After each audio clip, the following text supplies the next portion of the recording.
un gouffre karstique, le métier d'agriculteur, l'eau, la nature, le territoire, un projet.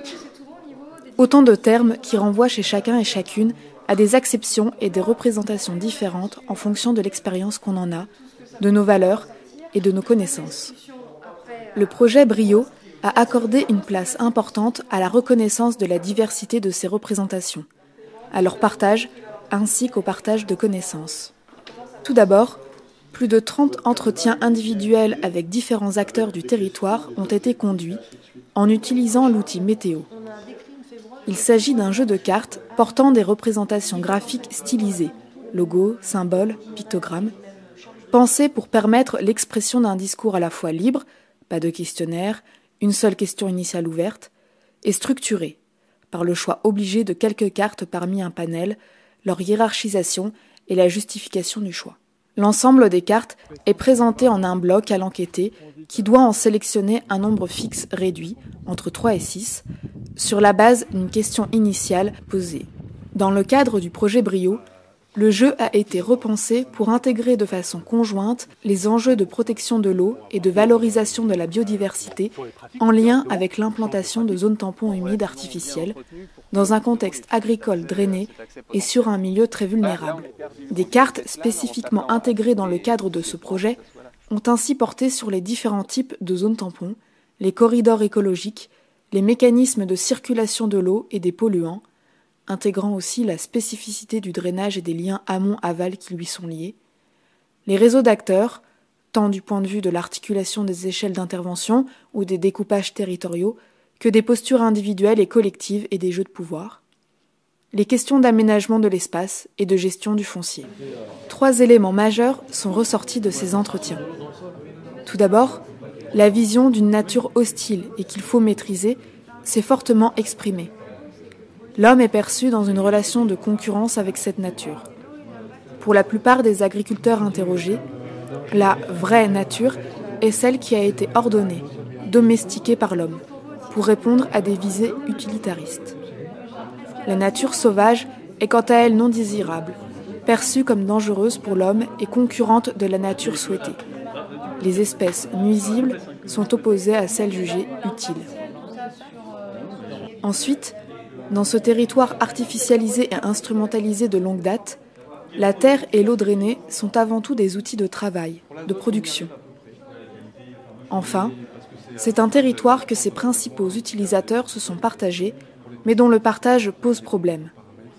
Avec les éléments naturels jugés inutiles, voire nuisibles d'une part, la flore et la faune, avec les autres usagers, habitants, citadins. Dans un territoire marqué par la propriété privée, l'irruption d'espaces publics est vue comme une menace. À partir de là, il fallait donc penser des échanges autour de ces différentes représentations.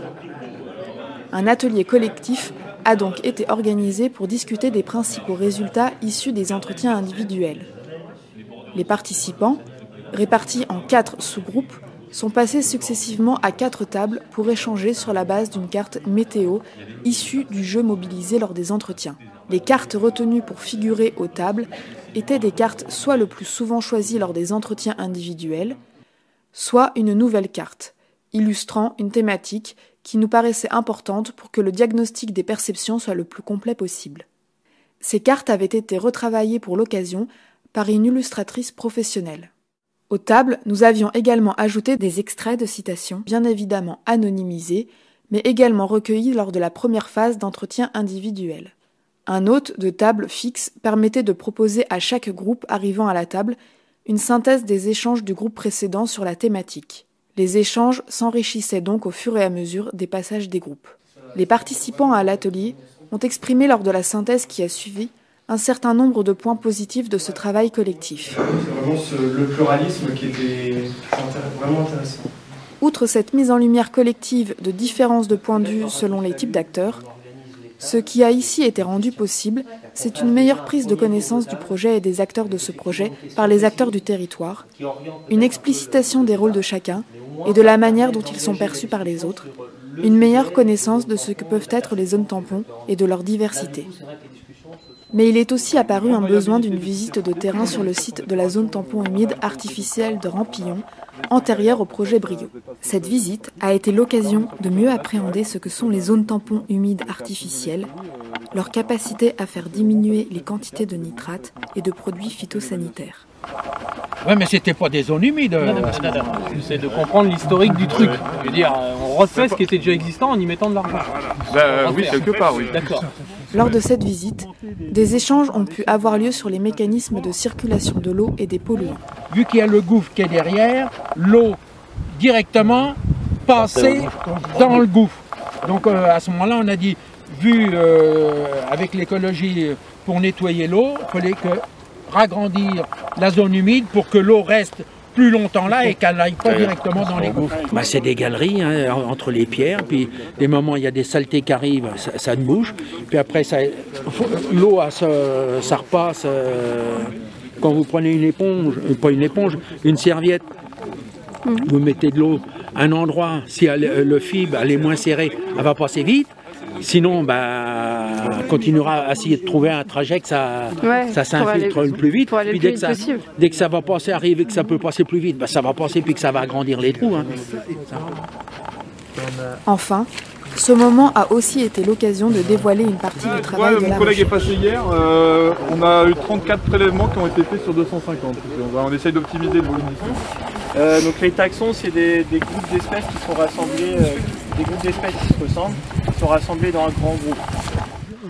À partir de là, il était possible de commencer à travailler pour imaginer des solutions collectives.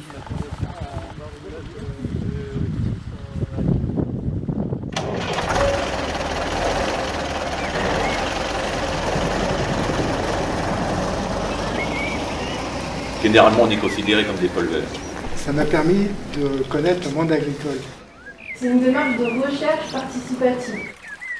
Les zones tampons, on voit bien qu'elles sont en arbitrage de quelque chose d'autre. Le but, c'est pas forcément de déployer les zones tampons. Ça doit venir du territoire. Et c'est aussi se rendre compte que nous sommes tous, directement ou indirectement, acteurs du territoire.